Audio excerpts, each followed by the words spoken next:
Yes, sir. Yes, sir. FullBlownTrappnTv, man. One-on-one with Mr. 365.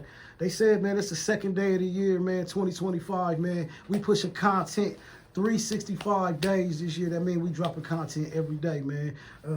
For the people who don't know, that's still slow, man. Let them know who I got in the building with me. What's going on, y'all? It's your boy Blizz, the promoter, Blizz Soprano. You feel me? It's going down. Lima, what up? You know what I'm saying? We in the building. Yeah, Lima, Ohio in the building, man. You know, it's going down in the big way. Blizz, the promoter, man. It's been a long time coming. When they say it's been a long time coming. Oh, God, bro. Like, shit, almost like 10 years, bro. You can get to the story, but yeah, you gave my first little official posting, especially in Columbus, bro. And I want to say I appreciate you for that, bro. My first hosting ever. Did I? Even, yeah, bro. Was it Monkeys? What is it called? Dang. Monkeys, yeah. The Monkeys? Yeah, bro. My first hosting, bro. Literally. Bro, no, I've done a lot of people's first, like, pause, like, you know what I'm saying, but entertainment wise. So when people say stuff like that, I never knew that. I don't even know. You be I know so when much, you said when you said monkeys, I'm like, okay, yeah. I think it was monkeys. No, I definitely did. Yeah. No, I definitely did monkeys. So you know what I'm saying. So yeah, I mean, yeah, I never shoot. I put together so many things over the years, I don't even know. That's why I fuck with you, bro. Cause I ain't gonna hold you. I ain't really like to see myself as no host, no shit like that. But whatever you see me, I'm like, fuck it, let's go for it. You know what I mean? But at the end of the day, nigga, just down from the We Promo USA, all that shit, nigga, I've been a fan myself. So I appreciate you having me on the platform, the newest platform. You feel me? But it's all love always. You feel me? No, for sure. You said something. Nah, it ain't really just seeing something in you. What I seen in you was what you see in yourself now. What you kind of be like posting.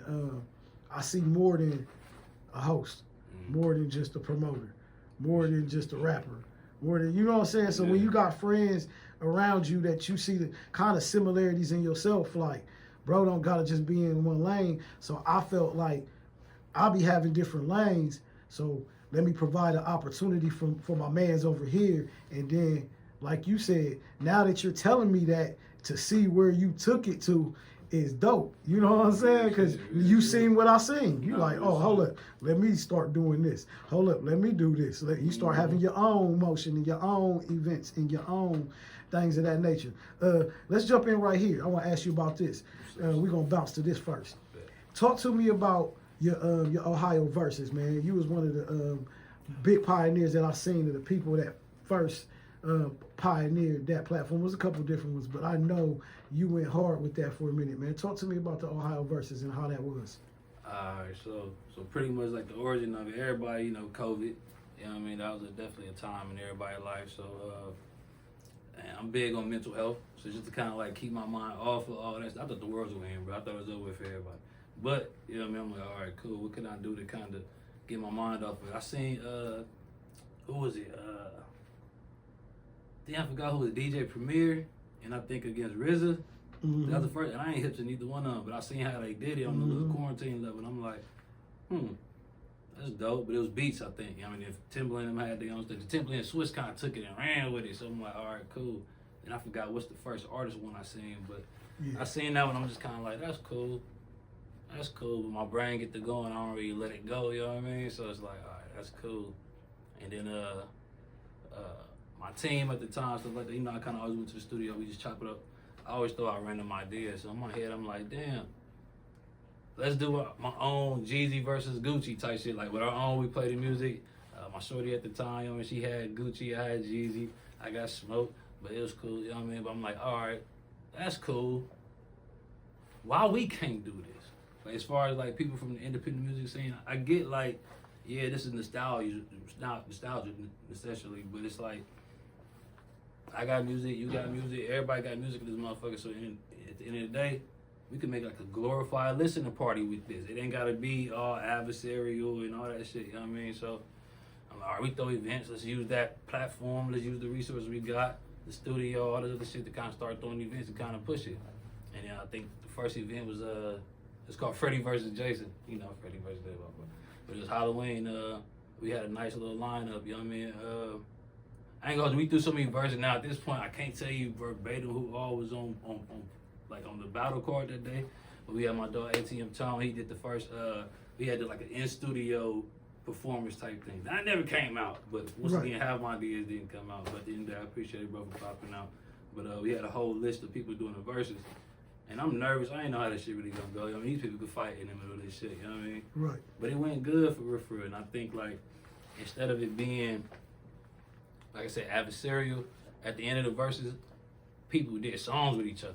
People actually collabed. They actually built relationships. And I'm like, oh, shit, we on to something, you know what I mean? So we kind of ran with that a couple more times before the world really opened back up.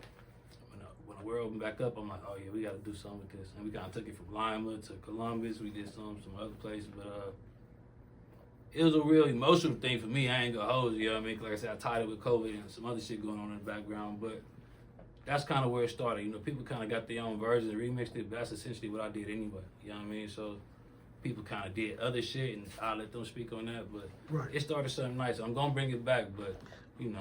Yeah, that was my next question. So you answered it already. Good. Oh, yeah. So we can go to the next one. So all right, boom. Like I said, we're gonna bounce around. We're gonna for the people who don't know what you do, we just bouncing around some of the different things you dibble and dabbling in. You know what I'm saying, and getting your take on certain situations. So what do you like?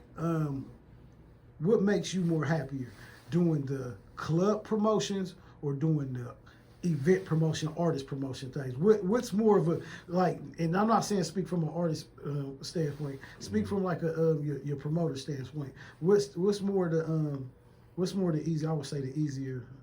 I'm gonna be honest with you. I would rather like to promote the artist showcases and stuff like that, stuff that's more music related, because I'm a musician. I come from musician background. It's kind of like what I like to do. But I'm gonna be honest with you, the bag is in the club part, you know what I mean? So it's like the business part of me, the promoter side, will probably pick there. But if you ever see me there at them events, you realize I'd rather be at the artist event. So people kind of can tell that. So I stay in both worlds, but when I want to do something, I'm gonna do the artist showcase. When I need to do something, I'm gonna throw this party, get this bag, and use it for the artist showcase. So, you know what I mean? So why do you think, we spoke earlier, a lot of artists that do a lot of showcases, it's hard to transition into that other crowd, that other side of it that you're talking about, to be at your parties that you're promoting that night. That's the end goal of with artists. That's what I'm trying to figure out. Like, and I'm not saying this happens everywhere. You know what I'm saying? It's always a group of artists that do, you know what I'm saying? And then it's the ones that, like, all we do is this. We right here. So what's the transition? How can you mix the two? You ready for my real? All right, this is the part people don't get. I think, honestly, from my experience, it seemed like just that crowd we talk about, I don't know what to really call them, like the crowd that feel like they just can't get in, don't want to get in or whatever. It's almost like it's some resentment there. Like, I don't want to be part of that.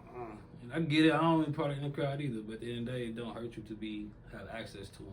And I think it become a pride, ego thing, and maybe a fear of rejection.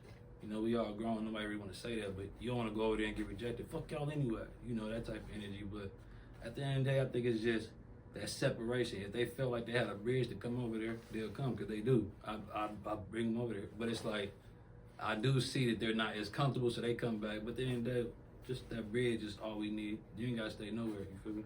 No, I definitely understand that. So, what do you think? Do you think also it'd be affiliation a lot of times that holds artists and people back? Definitely, bro. And guilty by association is a real thing. But I think people either underplay their affiliations, like downplay the people that's close to them that can actually be a resource, or they overplay other things that ain't really, gonna amount to what they think it's gonna amount to. Right. And that kind of can just distract you long enough till we just get off course.